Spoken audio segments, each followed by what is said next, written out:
Hola a todos y a todas y bienvenidos a un nuevo episodio del podcast de La Maleta de Carla.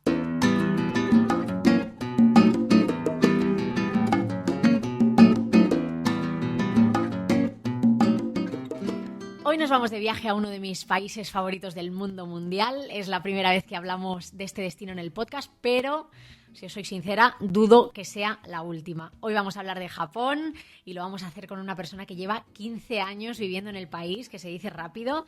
Pero antes de presentarle, quiero daros las gracias porque el otro día por Instagram os pedí que me escribierais preguntas para él y salieron algunas muy interesantes y las he incluido en la entrevista. Así que gracias, porque me encanta que forméis parte del podcast, pero no solamente de escucharlo. Hoy tengo conmigo a David Esteban, ingeniero informático de profesión, aunque la vida le ha llevado por otros caminos y hace unos años fundó Viajar por Asia, que es una empresa que se dedica a ofrecer servicios turísticos en español, en Japón y en otros países asiáticos. David, bienvenido al podcast. Hola Carla, muchas gracias por invitarme. ¿Qué tal todo por allí? Pues por aquí muy bien, oye, con la segunda ola del coronavirus, capeándola como podemos y dándole mucha caña al podcast, así que pues no nos podemos quejar. ¿Por Japón qué tal? Bien, también con una serie de restricciones y de precauciones, pero bueno, aquí no ha sido tan cañero el coronavirus como allí. Pero bueno, igualmente pues con mascarilla, gel alcohólico, distancia social, bueno, pues esto que llaman la nueva normalidad, ¿no? Totalmente.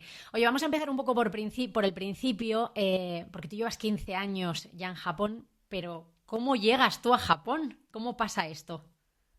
Bueno, la verdad es que fue un poco, todo fluyó, ¿no? Yo cuando acabé la carrera estaba trabajando en Madrid, yo soy de Madrid. Como bien has dicho, soy informático, estaba trabajando de ello y nada, tenía muchas ganas de hacer un posgrado en otro país y bueno, había una serie de becas en diferentes países y una de esos países que ofrecía becas de posgrado era Japón. Entonces, bueno, me estuve informando de diferentes becas y al final pues acabé con esta beca en un principio para un proyecto de investigación de un par de años y bueno, mira como 15 ya, o se imagina. Háblanos un poco más de esta beca que mencionabas. ¿En qué consistía? Bueno, pues es una beca que ofrece el gobierno japonés para estudios de posgrado. Creo que en la actualidad también para estudios de grado, pero no estoy seguro. En aquella época era solo para estudios de posgrado. Entonces, bueno, pues tenías que presentar tu título universitario, un currículum, presentar un proyecto.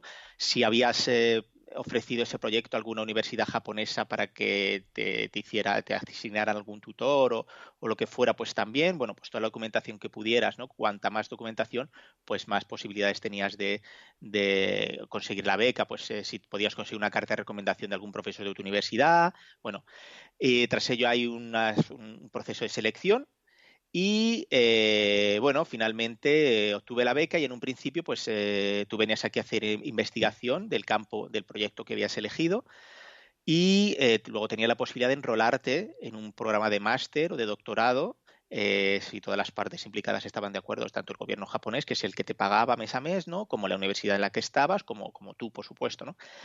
Y fue lo que hice yo, de hecho. Yo fui en un principio para investigación y luego me enrolé a un programa de doctorado. Qué bueno. Oye, y comparando un poco, nosotros estuvimos en 2018 en Japón, ya veíamos carteles en inglés, ¿no? La carta, el menú del restaurante en inglés, nos era relativamente fácil movernos por el país con aplicaciones móviles y así. Pues que tú llegaste en 2005. ¿Cómo era Japón en ese momento? Bueno, Japón ha cambiado mucho en 15 años. Sobre todo lo que tú dices. Bueno, carteles en inglés, nada, ni exit, ni salida siquiera, ¿no? Era una locura. La gente hablaba muy poco inglés. Ahora ha mejorado bastante. Y bueno, para mí fue como llegar a algo totalmente nuevo. Yo no sé por qué tenía una imagen de bueno, pues de un país más abierto, más cosmopolita, y no me encontré un Japón. Además, yo fui a la zona de Kansai, que también es más tradicional que Tokio, ¿no? Entonces me encontré un Japón, pues eso, muy tradicional, en el que todo el mundo hablaba japonés, donde prácticamente no se hablaba inglés, y que no entendía nada, no entendía la religión, no entendía la cultura, no tenía ni idea de la historia. Tened en cuenta que ahora hay muchos canales de YouTube sobre Japón, redes sociales. Claro, en 2005 no había redes sociales. Entonces, había ahora hay un montón de medios que nos están bombardeando con información, pero yo llegaba un poco sin saber lo que me iba a encontrar, ¿no? Yo llegaba un poco como, bueno, pues me han dado la beca aquí, es un país que sí teníamos ya entonces asociado con las altas tecnologías y con el progreso y tal, con lo cual digo, bueno, para hacer investigación tecnológica eso es el país ideal, pero no sabía mucho más. De hecho, el primer japonés que estudié lo estudié en el avión yendo allí, digo, por lo menos saber decir gracias y buenos días, ¿no? Y nada, claro, llegué aquí, me encontré algo totalmente diferente de la imagen que tenía y dije, bueno, me tengo que adaptar. Y es cuando me puse las pilas a estudiar pues todo, historia, idioma, cultura. Y para mí fue una parte, digamos, muy importante, muy determinante, ¿no? Divertida pero dura. Fue un momento de adaptación, un proceso de adaptación que tuvo sus altos y sus bajos, porque por un lado es muy divertido aprender algo totalmente nuevo, encima estás en un país donde estás recibiendo información constantemente por todos los sentidos, pero por otro lado es decir, bueno, sabes que no sé nada de lo que está sucediendo alrededor, ¿no? Entonces, bueno, fue un proceso bastante importante para mí. Me puedo imaginar porque si para mí en 2018 Japón fue un choque cultural a un alto nivel, o sea, yo no, creo que nunca había estado en un sitio tan diferente, pues en 2005 me puedo imaginar que fue bastante fuerte. Y una de las cosas que hiciste al llegar a Japón fue aprender el idioma. Estuviste como 6 meses aprendiendo japonés. Correcto. ¿Qué tal ese proceso? Porque es un idioma también muy diferente. Ya, pero bueno, es un idioma muy diferente, pero es un idioma muy interesante. Es como que engancha. Es como cuando ves una serie y te enganchas desde el primer capítulo y quieres ver ya el segundo y son las 3 de la mañana, pero dices, venga, me pongo otro más, ¿no? Pues algo así me pasó con el japonés. Yo no sabía nada del japonés, no sabía nada del idioma. Llegué allí y primero dices, bueno, como necesidad lo tengo que estudiar para poder hacer una vida normal. Además, claro, no es lo mismo cuando te planteas, bueno, voy a estar aquí un mes de vacaciones, que dices, bueno, puedo pasar, que cuando dices, vas a estar varios años. O sea, no te puedes plantear llegar aquí y ya está, sino que tienes que prepararte para lo que va a venir, tienes que evolucionar con ese tiempo que vas a estar aquí, ¿no? Entonces, claro, esos primeros 6 meses que los pasé en la Universidad de Osaka, que fue una época también muy divertida, porque imagínate, yo que había salido ya, yo me había graduado de la Complutense, llevaba ya un par de años trabajando, y vuelvo de nuevo a un campus universitario, pues imagínate, pues fiestas, risas, conocer gente nueva todo el rato, también fue una época muy divertida, ¿no? Y, y claro, eso, además el encontrarte, pues eso, en un entorno óptimo, divertido, tal, pues como que te ayuda, ¿no? A seguir desarrollando esas facetas como es el aprender un nuevo idioma o el intentar asimilar una nueva cultura, ¿no?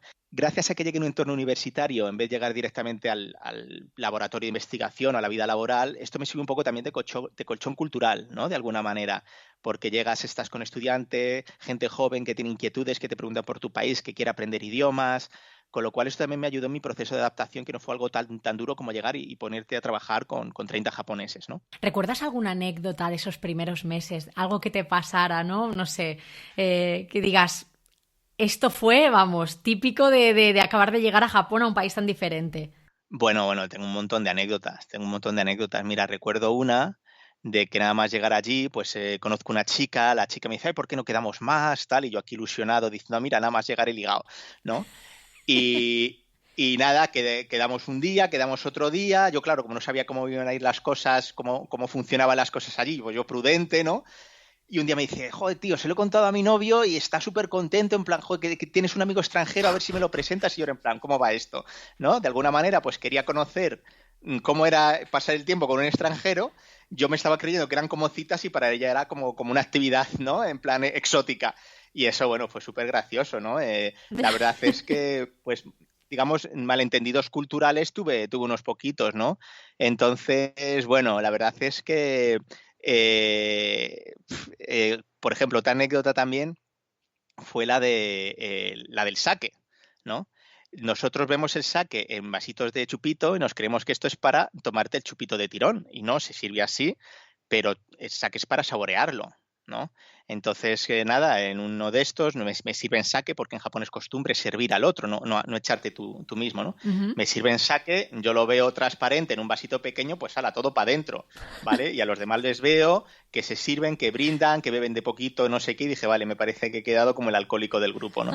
Entonces, bueno, ya te digo, son cositas que, bueno, si me pongo a pensar seguro que salen más, pero sí que hay un montón, sobre todo al principio, que hay más choque cultural, como tú has comentado antes, sí, se ha habido cosas muy divertidas. Oye, estabas hablando de conocer a una chica y así tuviste Ya veo que no, pero tuviste dificultad a la hora de socializar con otros japoneses. Se tiene como esa idea, ¿no? De que son una sociedad muy diferente y de que a veces es difícil, ¿no? O, pues no sé, entablar relaciones sociales. ¿A ti te costó? Me da la sensación de que no. Bueno, a ver, es que depende mucho de los contextos, ¿vale? En general sí que la gente pues mantiene un poco más de distancia, salvo en el tren y en el metro, que ya sabes que van apretados, pero en general la gente mantiene un poquito más de distancia, viene un poco relacionado también pues con la costumbre del respeto, ¿no? Por supuesto puede haber excepciones, es un país de 127 millones de personas, con lo cual hay de todo, pero en general sí que la gente tiende a mantener un poquito más las distancias. Pero ¿qué pasa? Que tú aquí el extranjero eres la excepción, ¿no? Además, yo ya te digo, en un ambiente universitario, de una gaida y que se llaman, que son las universidades de estudios extranjeros, que es gente, ya te digo, más predispuesta a conocer gente de otros países y aprender otros idiomas y otras culturas. Entonces, de alguna manera, también eres un poco la gente novedoso, exótico, y era muy fácil que la gente, pues simplemente, tanto chicos como chicas, se acercara a preguntar sobre tu país, a preguntar, pues sobre todo les gusta hablar de la comida, les gusta hablar bueno, pues de la bebida, por ejemplo, el flamenco es muy conocido, la Liga Española, el fútbol lo conocen todos, ¿no? También. Entonces, bueno, pues de alguna manera para mí fue fácil en el entorno universitario. Luego ya sabes que yo soy una persona que no me corto un pelo. Entonces, bueno, yo con mi japonés de aluche iba a donde hiciera falta, ¿no? Pero sí que es cierto que en otros contextos, como en la vida laboral o en un entorno un poquito más, digamos, por ejemplo, cuando salté al laboratorio a hacer investigación, que era ya más gente más mayor, más centrada en su proyecto o en su doctorado o en su tesis, pues sí que ahí no logré alcanzar los lazos de confianza que alcancé con la gente que conocí en la universidad. Entonces sí que es cierto que depende un poco del contexto. En mi opinión sí que es difícil hacer amigos de verdad japoneses, sí que es difícil porque en general son más bien reservados. Pero de hecho, mira, ahora que lo pienso, la mayoría de mis amigos japoneses son de esa época universitaria. Y fíjate que esto fue al principio y luego he estado un montón de tiempo aquí, ¿no? Con lo cual sí que es cierto, sobre todo en un entorno más profesional, son buenos compañeros porque gente educada, gente servicial, es gente que cuando llegas a una empresa pues te ayuda, ¿no? Es gente, pues eso, la que puedes tener muy buenos compañeros, pero amigos de verdad, en mi opinión, sí que es verdad que es difícil conseguir llegar a ese vínculo social que quizá para los latinos es más fácil, ¿no? Pero bueno, ya te digo, yo al principio, sobre todo en ese entorno universitario, pues lo tuve bastante fácil. Ya, es que depende mucho del contexto en el que te muevas. Lo tuve más fácil en ese momento, que quizá también vas con más desparpajo porque no conoces bien la cultura y tú vas a la española, ¿no? Y tal, que ahora que a lo mejor estoy más japonesizado y soy también yo uno de esos que guarda las distancias, mantiene el protocolo, ¿no? De alguna manera, ahora yo creo que me sería más difícil desenvolverme en ese aspecto que antes. ¿Tú le recomendarías, por ejemplo, a alguien que quiera irse a vivir a Japón que empezara por una experiencia similar a la tuya, de estudiante o con, con un visado así, pues con una Working Holiday Visa, de estas que existen, que puedes estudiar y trabajar a la vez en un contexto pues más quizá juvenil, por así decir? Bueno, yo le digo, o yo pienso que a toda la gente que quiera venir a intentarlo, que venga. Ya sin ningún pero, ni según el método concreto, ni nada. Porque ya la experiencia les va a encantar. Si pueden venir en un principio, bueno, lo ideal sería venir a un campus japonés de una universidad japonesa. Pero bueno, también entiendo que a lo mejor el pagar una matrícula de una universidad japonesa para que te den ese visado, pues tampoco está al alcance de todo el mundo, con lo cual la Working Holiday Visa, que lleva muy poquitos años, lleva 3 o 4 años a lo sumo, es una gran oportunidad para la gente que quiere venir aquí, quiere ver cómo es. Mucha gente, yo llegué un poco en blanco, pero mucha gente, ahora hay mucha información, mucha gente viene con una idea preconcebida, pues para ver si es cierto que esa idea preconcebida coincide con la realidad y me parece una gran oportunidad para venir independientemente de en el plan que vengas, Ujú. ¿no? El que dices, bueno, pues yo voy a trabajar desde el principio, voy a intentar ir a estudiar un campus o lo que sea. O sea, si tienes la oportunidad de venir, ven. Eso lo digo siempre. Hombre, lo ideal sería llegar en un sitio quizá pues más relajado que en un ambiente laboral o llegar, pues eso, con la Working Holiday Visa, a lo mejor sin conocer a nadie, búscate un trabajo, consigue un alquiler y tal. Sí, ahí va a haber mayor choque, ¿no? Pero bueno, ya digo, la aventura la tienes garantizada, lo que vas a aprender no te lo va a quitar nadie, con lo cual yo te diría, evidentemente, pues bueno, a lo mejor hay formas de venir que se adaptan mejor a una persona, formas de venir que se adaptan mejor a otras, pero ven. Me encanta, me encanta. Oye, y hablemos de cosas cotidianas cuando te mudas a Japón, porque bueno, tú fuiste a un campus, pero luego seguro que te tuviste que buscar piso, que tuviste que, como decías antes, ¿no? Hacerte una tarjeta del teléfono o abrirte una cuenta del banco. De todas estas cosas, ¿qué es lo que te costó más o qué es lo que viste que era más diferente a cómo se hace en España? Igual todo, ¿eh? Yo creo que la aventura más, lo más diferente es buscarte el piso de los ejemplos que has puesto, porque al fin y al cabo tú entras a un sitio haciendo un contrato de móvil y la persona que te atiende, el comercial, pues está deseando hacerte el contrato, va a poner todos los medios posibles para que consigas este contrato. O abrir una cuenta bancaria es relativamente fácil, ¿no? De hecho, creo recordar que mi primera cuenta bancaria, cuando llegué, la tenía ya abierta, es decir, la beca o la universidad ya se había encargado de abrirla o sea, no la abrieron el primer día, vamos, lo gestionaron ellos.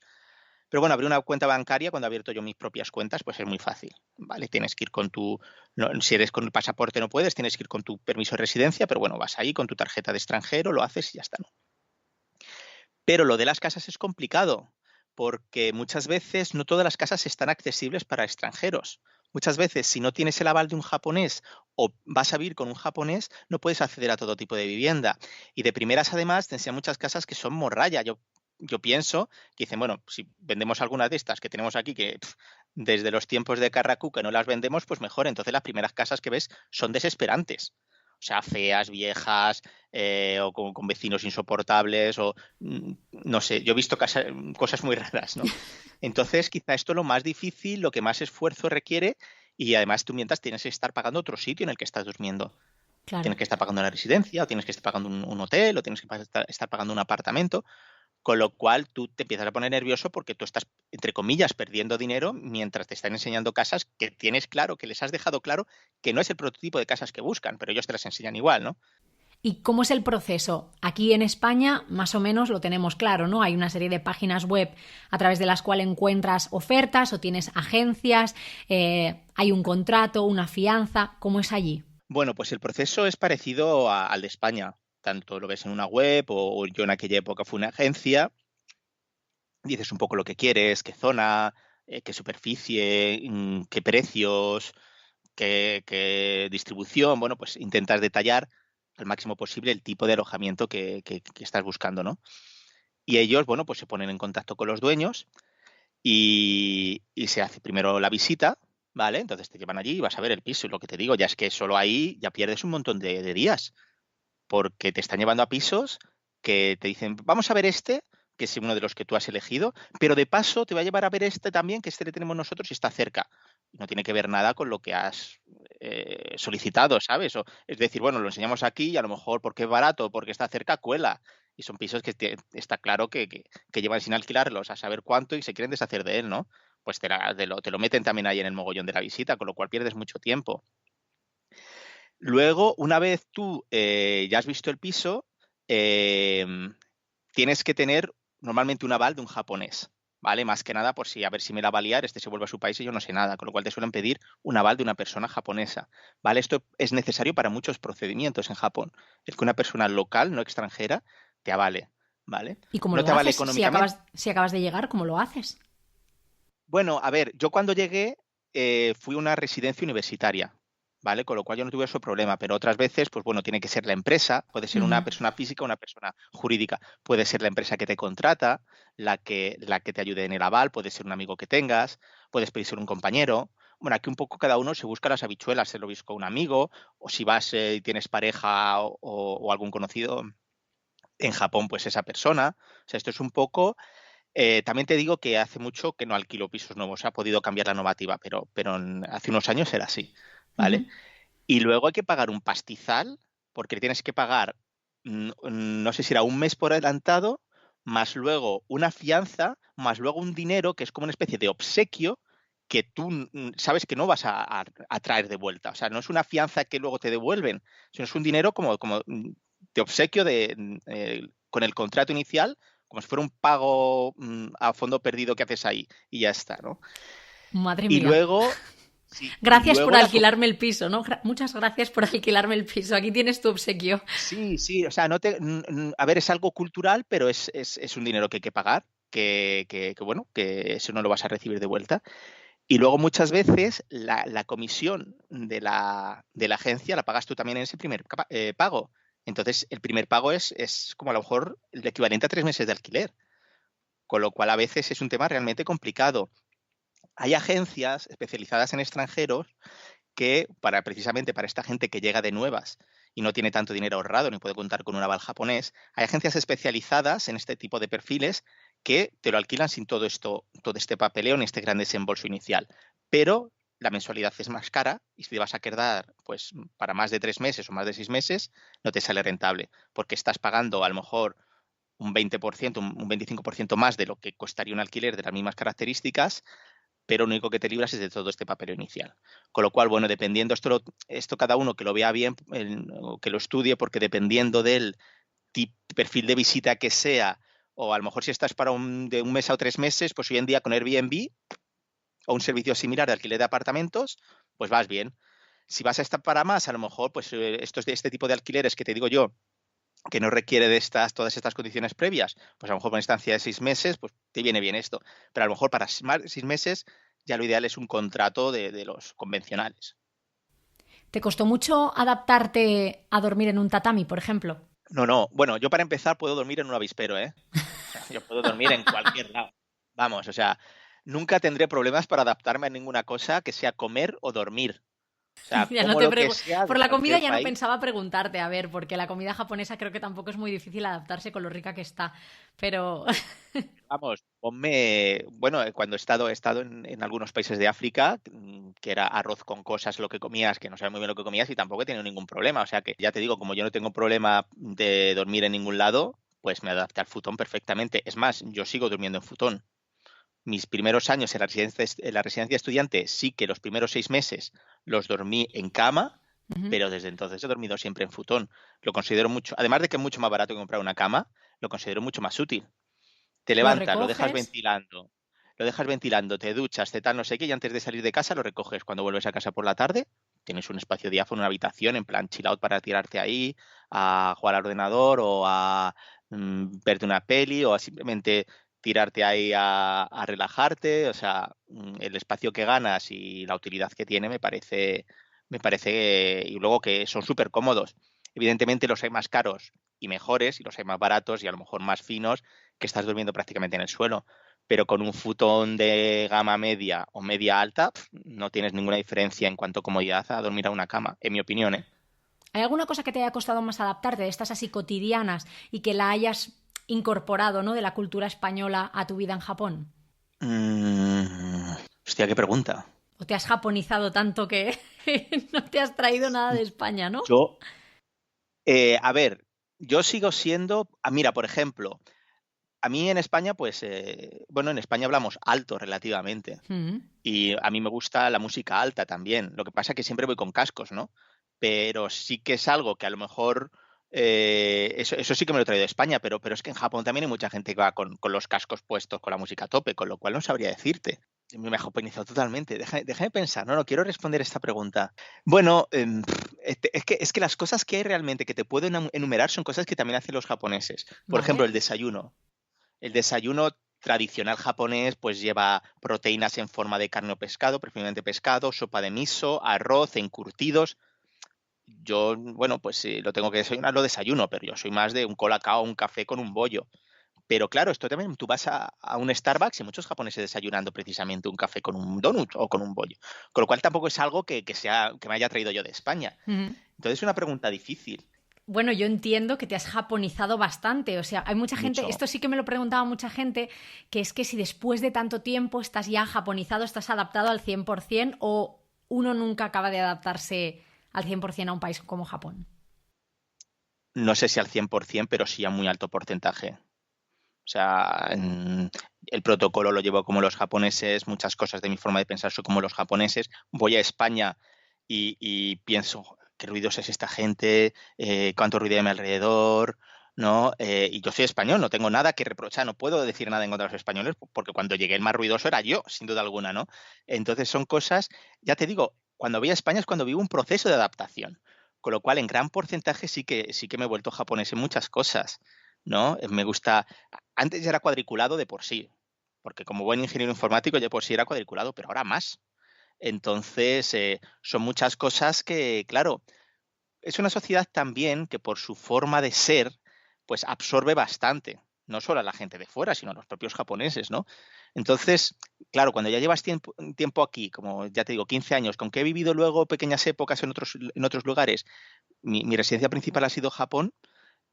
Al final, ese proceso de inmersión, que además no lo notas porque es un poquito cada día y es como algo muy fluido, al final, después de tanto tiempo, te afecta en un grado muy alto. Entonces, yo sí que me veo, pues como te comentaba antes, pues que guardo la distancia, que el protocolo que utilices de los japoneses, que mi forma de hablar japonés es muy local, muy de la forma que utilizan además en Osaka, ¿no? Eh, no sé, en ese aspecto sí que puedo decir que no sé si decirte al 100%, porque al 100% nunca dejas de ser quien eres, no eso significaría dejar de ser quien soy, pero sí a un alto porcentaje me he convertido o me ha japonesizado, ¿no? Como decías tú, me he convertido en algo más cercano a lo japonés que a lo español, si acaso. Claro, sigues siendo una persona pues muy visceral, muy pasional, que quizá esto sea lo que te traes de España, ¿no? Ujú. Esa pasión, eso sí que te lo traes de España y eso muy difícil quitártelo. Yo creo que eso no te lo vas a quitar. Pero bueno, por otro lado, sí que es cierto que esa capa por encima de respeto, de distanciamiento, de intentar no alzar la voz, de incluso el tatemae de los japoneses, ¿no?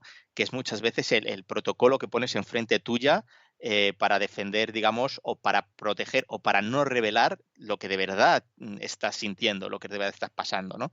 Pues eso, me he descubierto a mí mismo utilizando tatemae, que dices tú, vamos a ver, David, ¿no? Y son cosas que mm, o sea, que ha sido algo tan fluido, ha sido algo tan inconsciente que te descubres a ti mismo, pues sentado como los japoneses esperando el autobús, sentado así en esas cuclillas que ponen ellos, pero que en vez de cuclillas sobre las puntas son sobre todo el pie, que dices tú, esto no, me he descubierto yo a mí mismo esperando el autobús así, que dices, David, ¿en qué momento has utilizado esta posición para descansar? O sea, ya te digo, es algo tan fluido y tan, lo que te digo, de poquito a poquito, que yo mismo me he sorprendido a mí mismo diciendo, hostia, ¿y esto desde cuándo yo lo hago así? Pero vamos, luego llego a España y a lo mejor llegas, estás en recién llegado, porque esto se te pasa en un par de días, pero estás recién llegado en el aeropuerto de Barajas, te chocas con alguien y le haces una reverencia en Madrid. Y la persona esta debe pensar, este chaval, ¿qué pasa? ¿No? Bueno, Entonces, sí, ahora sí, con o el sea. coronavirus que no te puedes ni tocar y te tienes que saludar así con la mano en el corazón y así, es un poco todo como muy japonés incluso. Yo, de Mira, hecho, pues eso sí. vi el otro día a Angela Merkel cómo saludaba a otros presidentes o algo así, y también hacía como una mini reverencia. Digo, nos estamos mm, japonizando, ¿eh? Un poco. Pues fíjate, eso en España me costaría bastante. Evidentemente, desde que está lo del coronavirus, pues no he podido volver a España, porque no por el lado español, sino por el lado japonés, que luego para volver a entrar, aunque sea residente, tienes un montón de dificultades, ¿no? De restricciones. Con lo cual yo no he ido a España, pero yo creo que eso es lo que más me costaría, porque para mí era como un paréntesis, ¿no? El llegar a abrazos, besos, que a mí me encanta y que aquí, pues quitando con gente que tenga muy cercana, ¿no? Y que conozca cómo son los españoles o como cuando quedas con otros españoles no se lleva mucho, pues cuando voy a España para mí es como un recargar las pilas de achucheo, ¿no? Claro. Y no tenerlo me costaría, ¿eh? Me costaría. Es una de las cosas que a mí más me está costando de esta situación, la verdad. Oye, y David, ¿hay racismo en Japón? Sí, sí. O sea, entendemos racismo como el tú prejuzgar a una persona por el mero hecho de pertenecer a otra raza o por pertenecer a una raza en concreto. Sí, sí que existe. Sí. Y se palpa, es decir, es un racismo que, por ejemplo, tú hayas podido experimentar, quizá no por el tipo de experiencia que tuviste al principio, de Mm, estar en una universidad.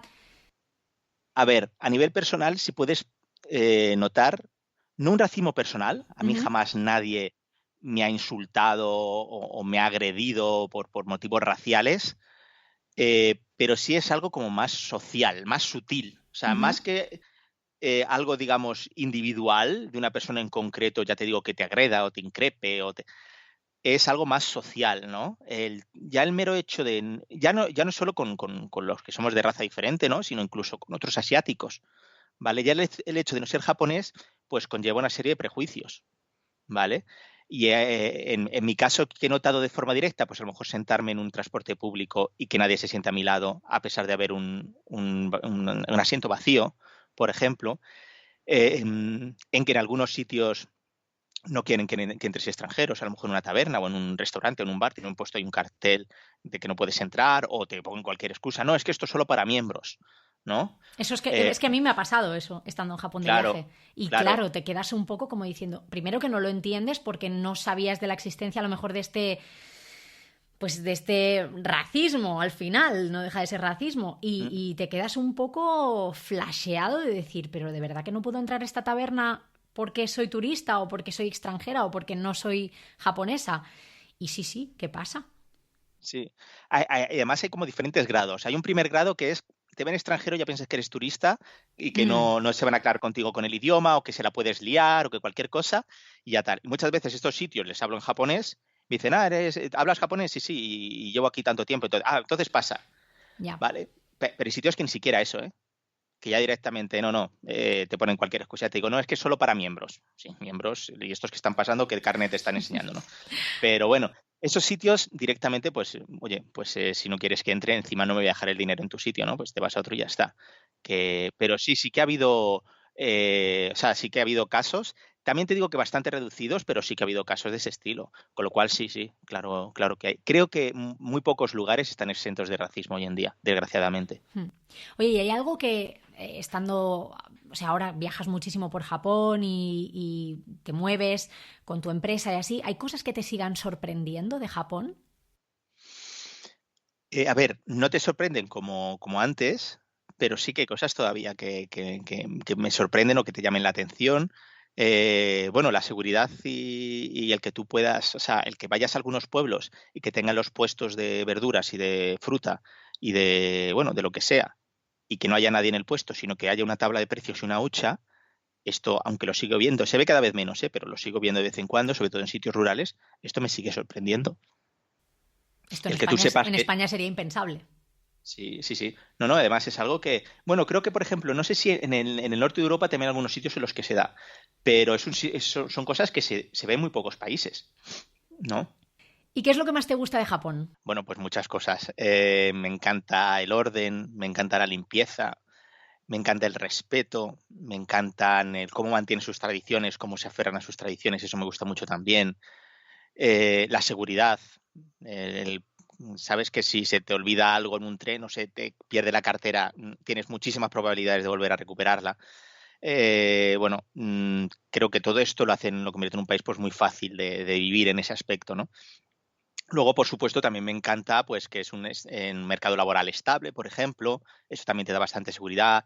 Las infraestructuras funcionan en general, salvo que haya un tifón o algo raro, un terremoto, pues los trenes son puntuales, los autobuses también. En general, pues bueno, toda esa puntualidad, orden, respeto, limpieza, seguridad y tal, pues hacen de este país, pues bueno, que es una sociedad fácil, entre comillas, ¿no? Ujú. En la que vivir. ¿Y lo que menos? Pues menos quizá lo que hemos comentado antes, ¿no? En el que a ser una sociedad, pues que es un país de isla, que han estado aislados del mundo prácticamente 300 años, pues todavía, fíjate que estamos en el siglo XXI, que Japón se abrió al mundo a finales del XIX. Estamos hablando de hace 120 años, ¿no? O 130 años. No más, 150. O sea, que todavía haya, lo que te digo, no, ya te digo, no es imposible generalizar, ¿vale? Es algo casi más social que individual, pero que todavía ese prejuicio hacia los extranjeros que todavía exista es lo que menos me gusta, quizá. Estabas hablando de que la gente, de que una de las cosas que más te gusta es que la gente se aferra mucho a sus tradiciones, que los japoneses todavía protegen mucho esa parte cultural suya. ¿Crees que con la apertura al turismo y el crecimiento que ha habido en el turismo en los últimos 10, 15 años, eso se ve perjudicado y se va a perder un poco esa esencia que tienen en Japón? No, fíjate, yo soy de los que opina lo contrario. Ujú. Yo pienso que el turismo salva muchas tradiciones. O sea, hay muchas cosas que se iban a perder y que gracias a los turistas se están recuperando. No solo los turistas, sino los estudiantes extranjeros o los residentes extranjeros aquí, ¿no? Hay mucha gente a lo mejor que no quiere, hacer caligrafía japonesa, ¿no? O jóvenes japoneses ya no quieren aprender a tocar el shamisen o a algún arte tradicional, imagínate, ¿no? Pues muchos extranjeros sí, porque se ven seducidos por lo exótico de esa tradición y muchas de esas tradiciones se están recuperando. Por ejemplo, hay ciertas embarcaciones pesqueras que fueron sustituidas por embarcaciones más modernas en las últimas décadas, pero esas embarcaciones pesqueras tradicionales pues eran muy bonitas, muy visuales, y el turismo lo que ha hecho es, oye, vuelve a utilizar estas barcas como los barqueros tradicionales japoneses. Entonces, gracias al turismo, estas barcas se vuelven a fabricar, por Qué ponerte un bueno. ejemplo. ¿Vale? Entonces, yo soy de los que pienso que en general, y esto yo creo que es aplicable en muchos países, muchos bailes tradicionales, trajes tradicionales de muchos países se mantienen gracias a que son rentables por el turismo. Incluso todo este mundillo de las maikos y las geishas, que es un mundillo en declive desde el punto de vista de que cada vez hay menos chicas que quieren ser maikos, cada vez es, digamos, la situación económica también mantener el negocio de las maikos y las geishas como se mantenía hace 100 años, pues ya no es posible. Gracias al turismo, que las que hacen pues ceremonias del té, hacen espectáculos en hoteles, hacen cenas, hacen tal, pues es un negocio que gracias a eso el negocio se está recuperando, ¿no? Con lo cual yo soy de los que opina que el turismo suele ayudar a este tipo de tradiciones. Ahora, evidentemente, también tiene una parte mala, y es que tú llegas a un templo que es súper bonito, zen, ideal para relajarte y tal, y está lleno de gente, y ese efecto no lo tienes. ¿Vale? O sea, es verdad que hay puntos que el turismo pues suma puntos negativos, pero por ejemplo, en la actualidad tengo la suerte de vivir en Kioto. Kioto, entre templos y santuarios, pues podemos sumar como 1.500, y al fin y al cabo el turismo va a un subconjunto mínimo, a 50, tirando por arriba de esos 1.500 templos. Con lo cual queda un espacio siempre para los que residimos aquí o la gente local para seguir disfrutando de esos espacios, pues que a lo mejor no son tan populares turísticamente, pero les permiten seguir disfrutando de ciertos espacios para ellos.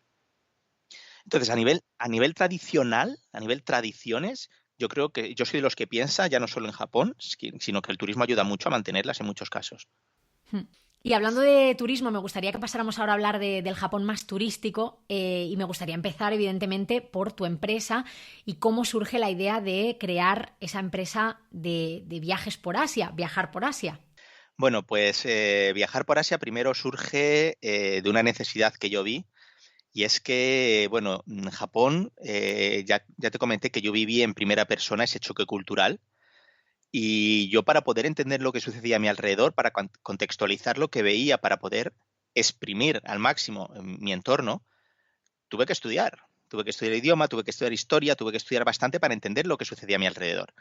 ¿Qué pasa? Que por un lado, tenemos en aquella época, pues estoy hablando hace unos años, Japón es que apenas se ha abierto al turismo hace 10, 12 años, no mucho más. Entonces yo, pues te estoy hablando a lo mejor de hace 10 años, yo veía que la gente se empezaba a abrir al turismo, y en Japón solo había dos tipos de turistas. Uno, que era la gente que venía por libre, que no, a no ser que hubiera hecho los deberes y hubiera estudiado bastante, llegaba a un sitio, qué bonito, me hago la foto, pero no estás viendo toda la importancia que hay detrás de cada uno de esos símbolos, de cada una de esas estatuas, o de cada una bueno, pues de todo lo que hay, ¿no?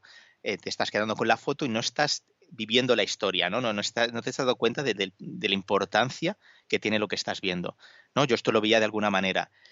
Por otro lado, veía pues el típico tour al que estamos acostumbrados siempre, de autobús, 50 personas, banderita, os llevo por aquí y tal. Y dije, estoy seguro de que Japón se puede ver de otra forma. Yo ya llevaba mucho tiempo escribiendo un blog, porque bueno, que ya lo tengo abandonadísimo. Yo tenía un blog que empecé cuando fuera a vivir allí, en el que contaba pues las visitas que hacía, explicaba un poco pues qué había hecho el fin de semana, o qué iba a hacer hoy, o qué iba a hacer mañana. Y la gente me decía, joder, David, qué bien lo explicas, deberías dedicarte al turismo. Y tal, mira, yo soy informático, a mí no me metas en líos, que bastante tengo.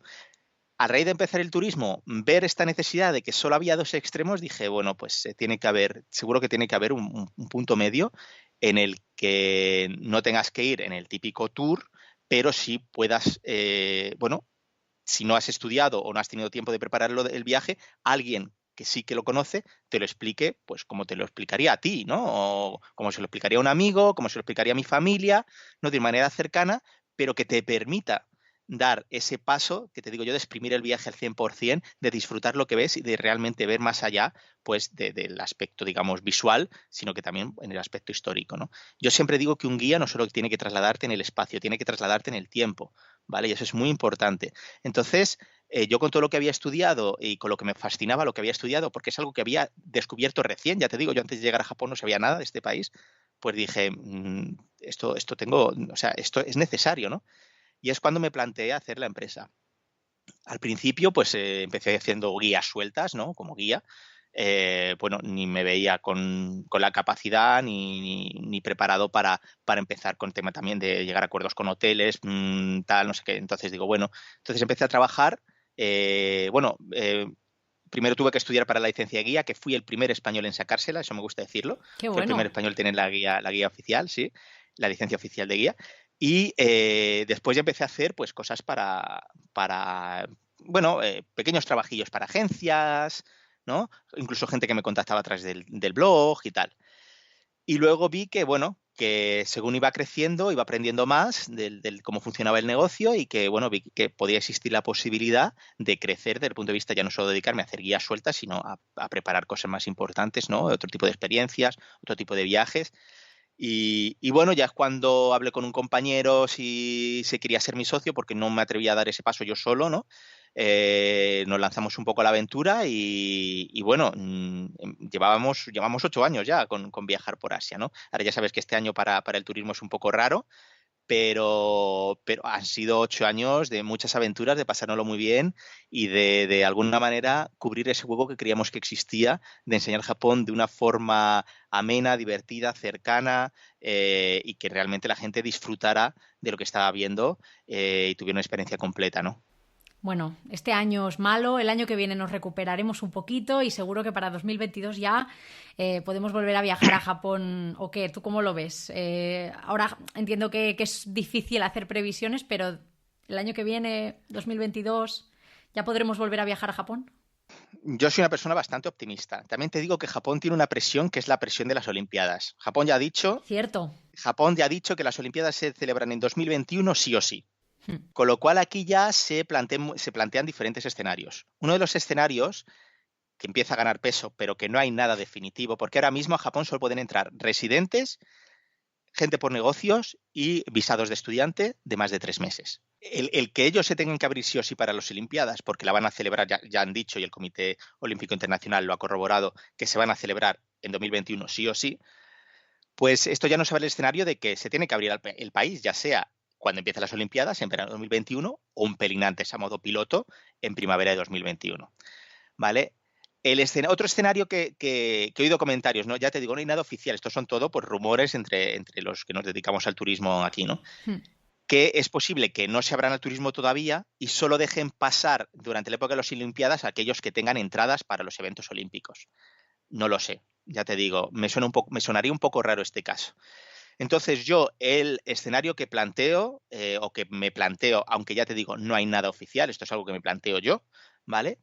Es que empezarán a abrir la mano en primavera el año que viene, no sé si dejando entrar a cualquier país o solo países con los que tengan acuerdos bilaterales en los que haya pocos casos de contagio, como a lo mejor China, Taiwán, Vietnam, que son países pues bueno, que han, dentro de lo que cabe, pues han controlado muy bien la pandemia y ahora están en una situación pues bueno, bastante positiva con respecto a los vecinos europeos.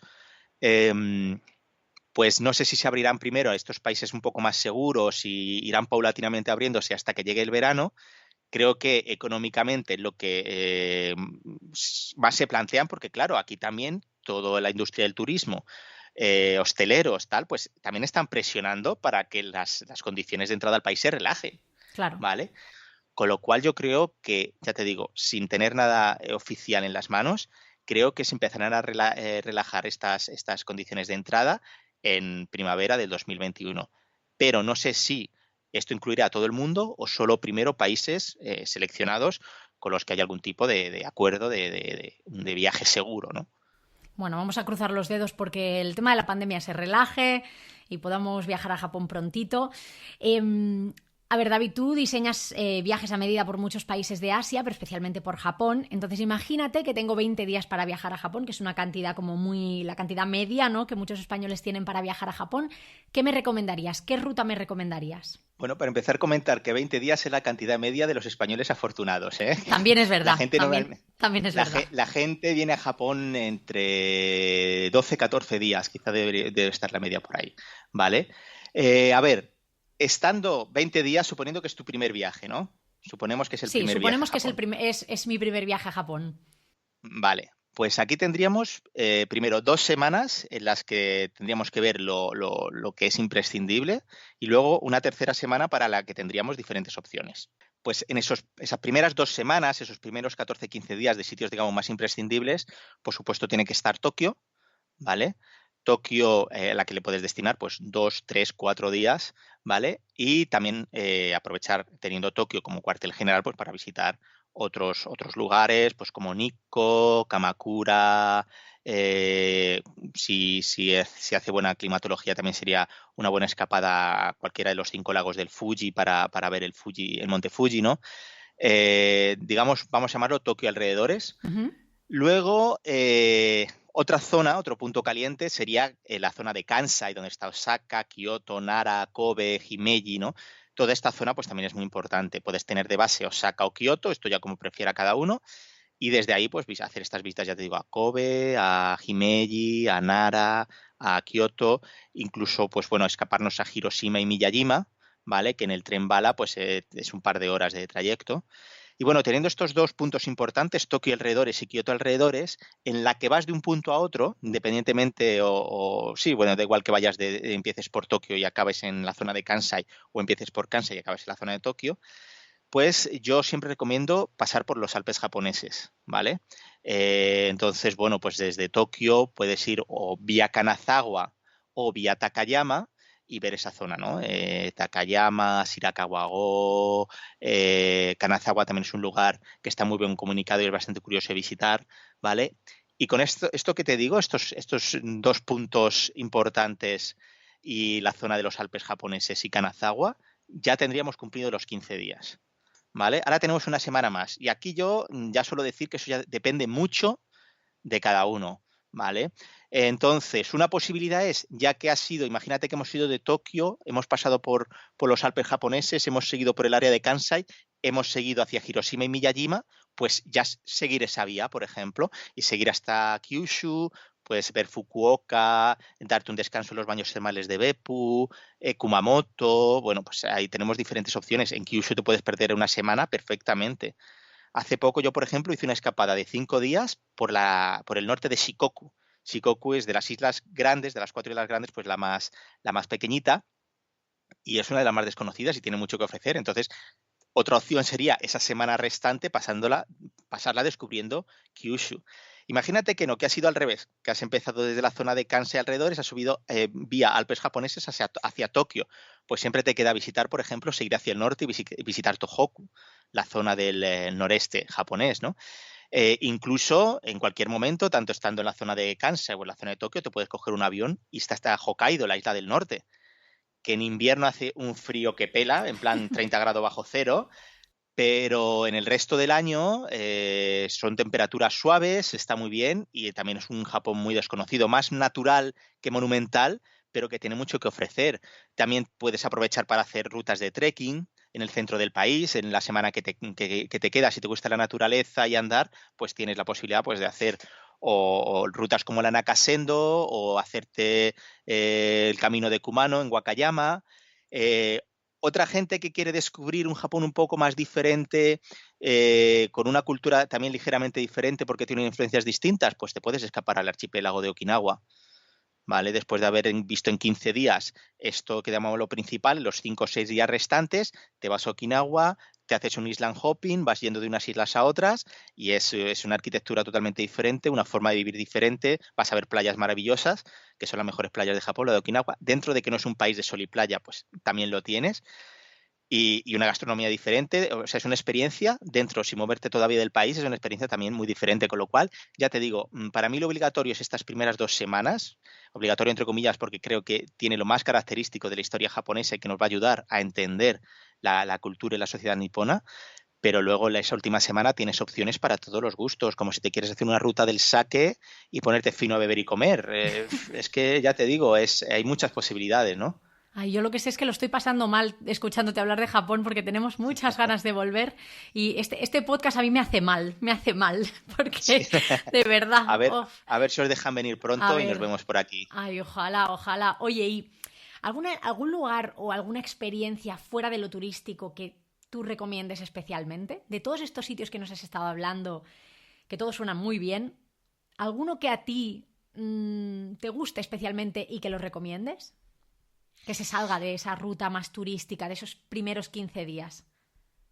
Bueno, por ejemplo, la zona norte del país me gusta mucho. Hay muy poco turismo, ya te digo, la zona de Tohoku y Hokkaido no hay mucho turismo y luego que es un sitio, pues eso, ya te digo, con mucha naturaleza, los pueblos pequeños, la gente pues no está, digamos, sigue un poco como en esa esencia que te decía yo que tenía cuando yo llegué de que nadie habla inglés, entonces te tienes que defender, el turista se tiene que defender como pueda, ¿no? Y de ahí pueden surgir muchas anécdotas.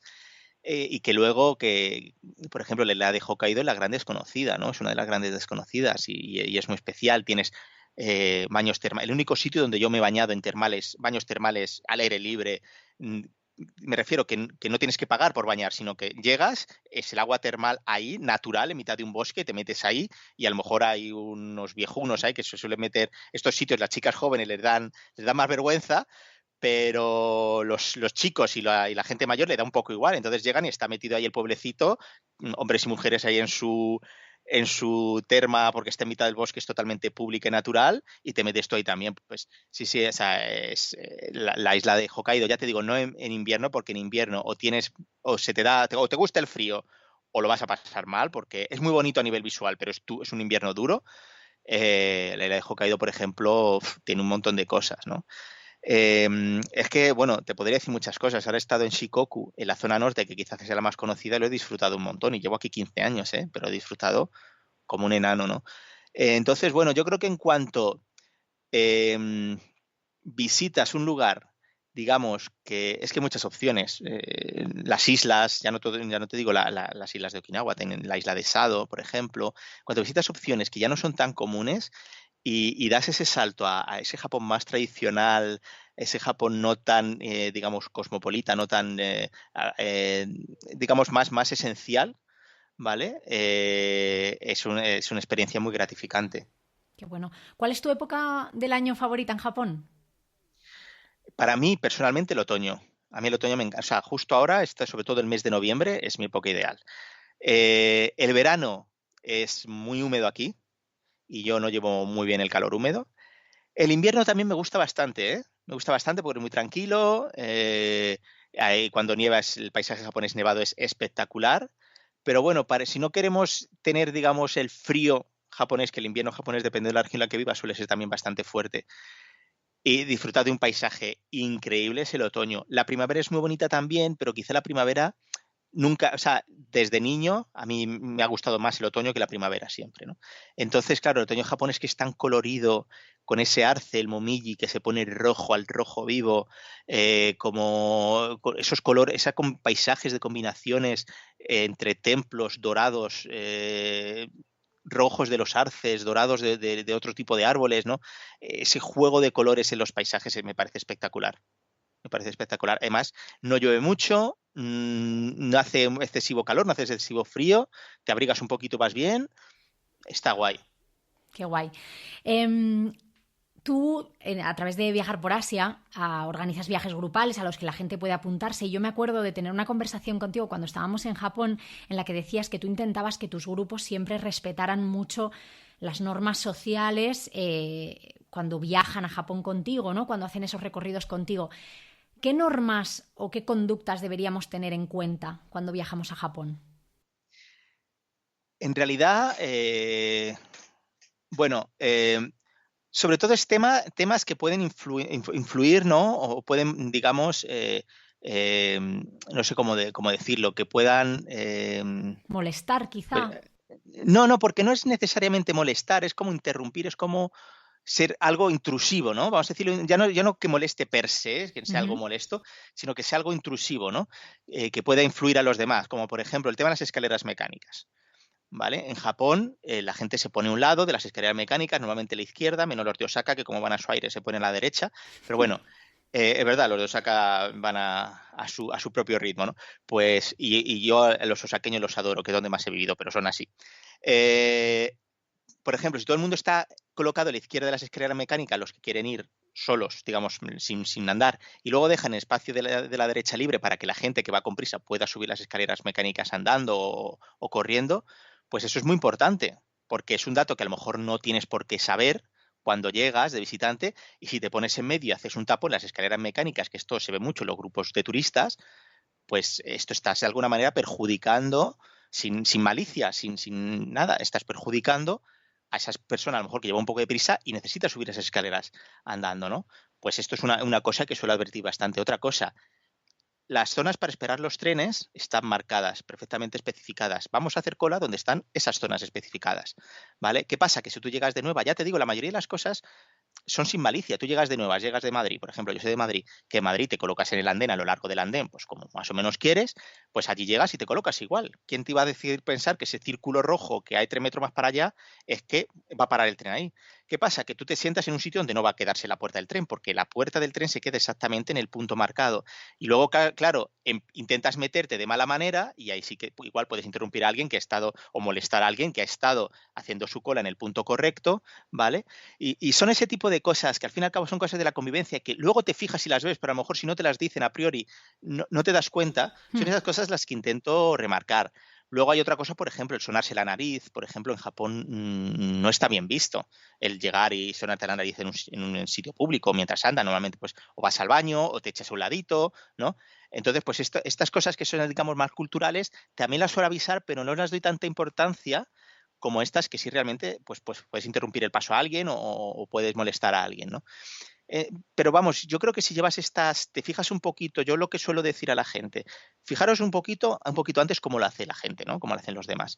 Y claro, ya enseguida con que te fijes un poquito ya se va a ver, ¿no? Con lo cual, yo suelo dar unas pautas muy ligeras porque tampoco quiero llegar y decir, estas son las reglas, ¿no? Sino me gusta me gusta unas pautas muy ligeras de convivencia, normales, y luego lo que suele decir es observad, ya que estáis aquí, habéis venido aquí a observar, pues observad también estas pautas de comportamiento, ¿no? Y yo creo que ese es el consejo clave. Si tú observas un poquito, te das cuenta de las reglas que hay y las mantienes, no tienes ningún problema. En general, la gente japonesa en general, ya te digo, paciente, amable, acogedora, con lo cual, con respetar esa regla lo tienes muy fácil. Qué guay. Vamos a ir acabando con un tema muy delicioso. Vamos a acabar hablando de comida. Y me gustaría hacerte una pregunta que me llegó a través de Instagram que me hizo mucha gracia, que es que si a los japoneses les gusta tanto la tortilla de patatas como a nosotros el sushi. A ver, no lo sé. Yo sé que lo que más le gusta a los japoneses de España son los ibéricos. El ibérico buta, como lo llaman ellos, el cerdo ibérico, se ha hecho súper popular. Más que la tortilla. Yo creo que hay más españoles que comen sushi que más japoneses que comen tortilla. Lo que más se conoce aquí de España es, bueno, la paella, por supuesto. Uh-huh. La paella, que además también es bastante popular aquí. De hecho, venden con una especie de sobres, ¿no? Tipo de ave creme, ¿no? Que tú echas en el arroz, cuando estás cociendo el arroz con la arrocera, y se supone que te sale paella. Mentira, nada que ver con la realidad, pero hasta ese punto, ¿no? Que nos perdonen los valencianos, ¿no? Sí, sí, bueno, aquí les daría un ataque de cualquier cosa, yo creo, porque aquí hay mucho arroz con cosas, como dicen ellos, ¿no? ¿Y un top 5 de platos que tengamos que probar cuando vayamos a Japón? A mí, yo te voy a decirlo, el top 5 para mí. Por supuesto. Mi número 1 sería el kushikatsu. El kushikatsu son pinchos rellenos, ¿vale? Kushi significa como pincho, brocheta, ¿vale? Y katsu significa rebozado, no relleno, rebozado, ¿vale? Es algo muy típico de Osaka y además la forma de comerlo es que te pone una salsa que comparte todos los comensales y solo se puede mojar en la salsa una vez, ¿vale? Si luego, claro, porque si de la salsa lo mojas una vez, lo muerdes y lo vuelves a meter en la salsa, estás metiendo ahí tus babas, ¿no? Con lo cual, si quieres volver a mojar, no puedes. Tienes que coger una hoja de col, hacer modo cuchara en la salsa y echártelo en tu plato, en el pincho, para si necesitas más salsa, ¿no?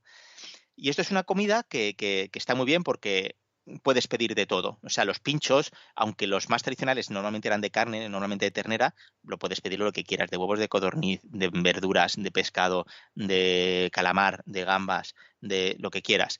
Y luego que la salsa de kushikatsu, esto es un poco como la salsa brava en España. Cada bar tiene su receta, ¿no? Entonces eso también pues, le da mucho juego porque no es lo mismo comer kushikatsu, que es algo muy típico de un barrio de Osaka que se llama Shinsekai, ¿vale? No es lo mismo comer kushikatsu a lo mejor en el Shinsekai de Osaka que luego comerlo en otra zona de Osaka o incluso en un bar de Tokio, ¿no? Porque hoy en día, bueno, ya sabes, aunque la comida sea de un sitio, la puedes comer en otros lugares, ¿no? Entonces, el kushikatsu sería mi number one, ¿vale? Vale. Luego me gusta otra comida también que es muy de Osaka. Yo es que, claro, como he vivido en Osaka tanto tiempo, la mayoría de lo que más me gusta es de Osaka. La segunda yo creo que podría estar el okonomiyaki, que esto seguro que os suena un poquito más, que es una Sí. comida más común. En algunos sitios he leído que lo llaman como la torta japonesa o la pizza japonesa. Bueno, es un plato que se hace con huevos y vegetales, se mezcla la masa, se hace sobre una plancha y okonomi significa al gusto o como tú quieras. Y yaki significa a la plancha. Es lo que tú quieras a la plancha, ¿no? Y es que vas sobre esa base de huevo y verduras, luego encima le puedes echar lo que quieras. Además, la plancha suele estar en tu propia mesa o te sientan en la barra para que tú veas cómo lo hacen al estilo restaurantes de teppanyaki, ¿no? Y bueno, ahí encima pues le puedes echar pues gambas, calamar, carnes, lo que tú quieras, ¿no? Entonces, igual, tiene mucha variedad y luego encima pues una salsita que le suelen echar salsita, un poquito de aonori, a veces le echan katsuobushi, que es son estas virutas de pescado que se utiliza para salar, que parece que se mueven solas. No sé si las has comido Sí, alguna sí, vez. sí. Estas, pues lo echan por encima, entonces también es un plato como muy visual también. Muy, muy rico y además no son los dos platos que te he dicho, el kushikatsu quizá un poquito más caro, pero son platos relativamente baratos, o sea que tampoco te tienes que ir a un restaurante de alta alcurnia a tal. El tercero del que te voy a poner sí que es caro, que es la carne de Wagyu, a ser posible, o de Kobe, o de Matsusaka, o de Hida, que son las tres grandes denominaciones de origen de carne de vacuno japonés. Esto sería lo tercero que hay que probar. O Que sea, es un poquito para más mí caro, pero bueno, dentro es- de... es- es- Yo también tengo que decir que una cosa que me sorprendió muchísimo de Japón es que a lo mejor alojarse es caro, o sea, los alojamientos son caros, pero la comida es muy barata. Así, sí, quitando este tipo de carnes que estás comentando, el resto es muy asequible. sí, sí. Ya te digo, el kushikatsu quizás sea un poco más caro porque como pagas por pincho, ¿sabes? Eso es como cuando te vas de pinchos por ahí, que como pagas por pincho no te das cuenta y luego, ostras, que me he comido 7 pinchos a 3 € cada uno, ¿no? Pero, pero por ejemplo, el okonomiyaki que te puede costar un okonomiyaki 8 € o 7 €, o depende del sitio que vayas, por supuesto, y sales lleno. ¿Vale? O sea que ya te digo, son comidas muy asequibles. La carne de Kobe, sobre todo, que es la más cara de estas tres que te he comentado, Kobe, Hida y Matsusaka, que son las más, en mi opinión, las más potentes del país y las que más, digamos, fama tienen, son deliciosas. O sea, sí aquí sí que ya hay que pagar un poquito más, pero merece la pena. Y bueno, un día es un día, ha venido tan lejos, no te puedes ir sin probarla. Este sería la tercera. No van por orden tampoco de prioridad, ¿vale? Porque a lo mejor un día me apetece más un okonomiyaki que una carne de Kobe, ¿eh?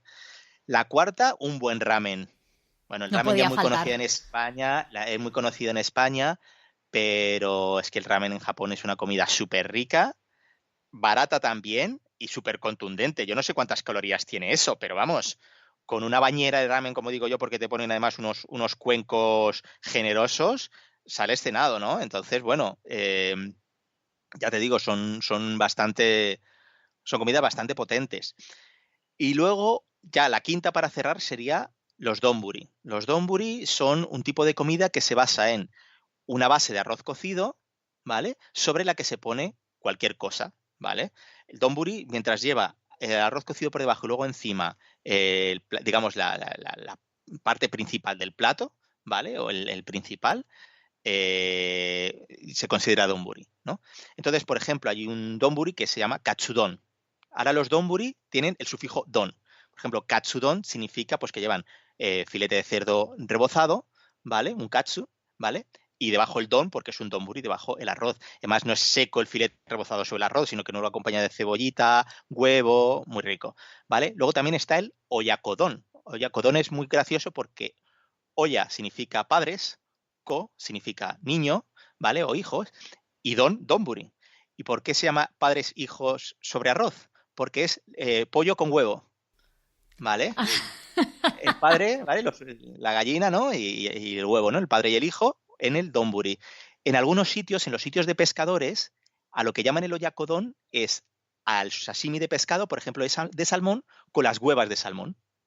¿Vale? Vale. Es lo mismo, es el primer principio, el pescado y las huevas, el padre y el hijo, sobre el donburi, ¿no? Entonces, bueno, así tienes una gran variedad de don, que acaban en don, ¿vale? No sé qué, don, que son estos donburi que te digo, que debido a que igual es una comida barata, nutritiva, buena y que, ya te digo, fíjate cómo varía, desde un cerdo empanado hasta unas huevas de salmón, pues igual es muy variado, es otro tipo de comida que me gusta bastante y que también destacaría.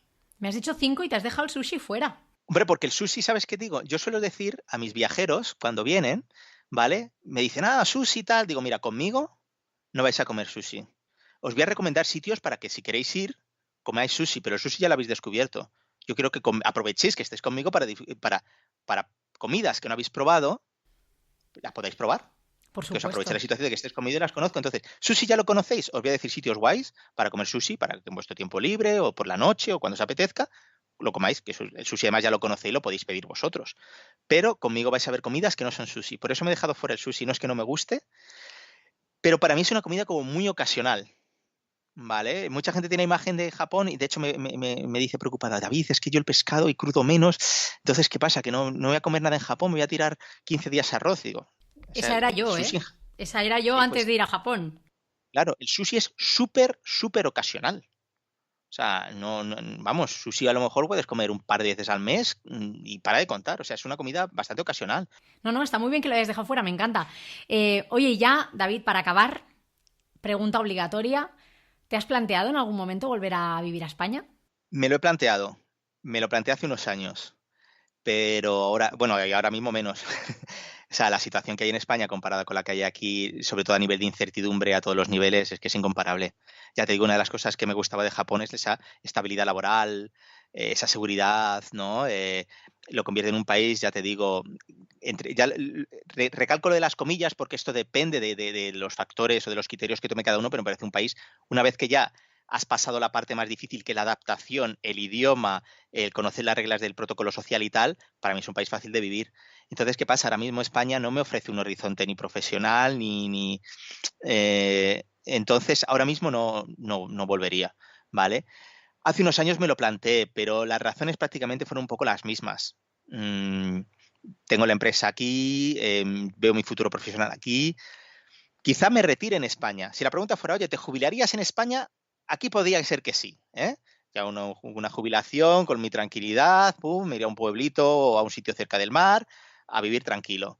Eso no lo descarto, porque en España se come muy bien, se vive muy bien y la gente es ideal. Pero, ahora mismo no me ofrece ninguna, o sea, no hay ningún horizonte laboral en España que ahora mismo me excite o me diga, no sé, yo me tengo que sentir realizado con lo que hago y ahora mismo en España no hay nada que me produzca esta sensación, ¿no? De hacer algo de forma también pasional, ¿no? Entonces, bueno, yo creo que esa es la mayor razón. Por supuesto.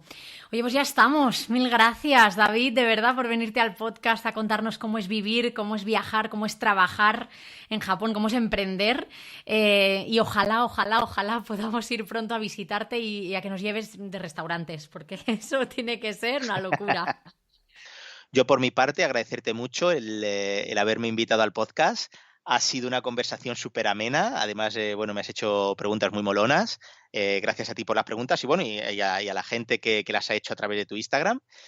Y nada, espero que vengáis a Japón pronto, que se pueda y nos vayamos de restaurantes por ahí. Ojalá que sí. Oye, ¿Vale? cuéntanos dónde podemos encontrarte, David. Bueno, en Instagram me podéis encontrar en Destebani, ¿vale? Como suena, con B, Destebani. La empresa, por si tenéis curiosidad, Viajar por Asia, todo junto. Y yo creo que son el Instagram es la red que más utilizo. Luego en Internet, perdón, en Twitter, es que te voy a decir, en Internet tengo varios seudónimos. Entonces, en Twitter soy Flappy, ¿vale? Flapy, aunque posiblemente es en Instagram, ya te digo, donde estoy más activo. Y en Facebook japoneando. Ya te digo, es que en cada sitio me llamo de una manera diferente. Cambias un poco en cada red social. Porque fueron diferentes épocas de mi vida, ¿no? Entonces, en ese momento, pues lo que encajaba.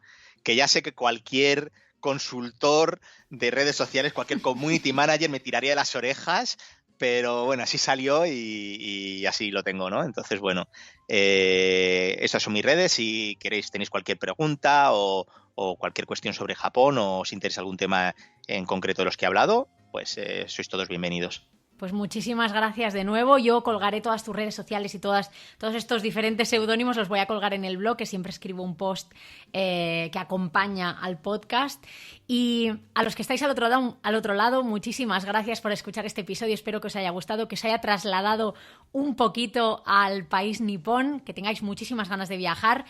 Y nos vemos la semana que viene, nos escuchamos la semana que viene. Hasta la próxima.